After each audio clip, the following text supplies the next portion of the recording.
topic right here. Bernard, you talk a lot about image manipulation in your heads-up game. How important is that? And is that the key for heads-up, is manipulating that image? And what do you mean by that? Yeah, it's very important, and especially if you play a heads-up hyper, like every hand is a big pot. I mean, if you min-raise, the other player calls, and then you c-bet, and he folds, you just won a pot of like 60 chips. I mean, that's 10% of your stack. So you can imagine if you do that a couple of times, then you're the big chip leader.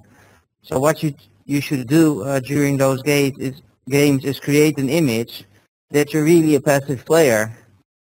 And if you have that image, you can steal like almost every pot because they give you a lot of credit for big hands.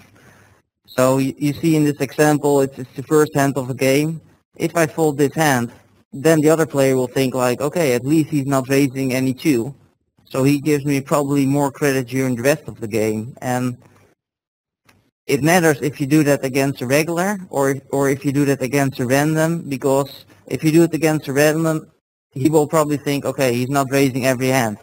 But if you do it against a regular, the regular will probably think, okay, he's probably raising like 70 or 80%, because if you're regular as well, every regular knows the other regular, of course.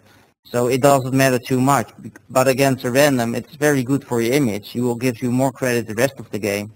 So when you're card dead, in a match, do you look that you get value just by folding and how much you're going to get away with once you get some cards?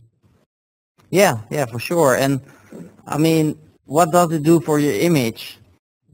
If you min-raise the first hand and you have 9 deuce and then you c-bet and you decide to slow down and the other player sees that you have like 9 deuce, then the next time if you min-raise, it's more likely the other guy is going to call or he's going to re-raise. And it's also more likely that he plays back at you at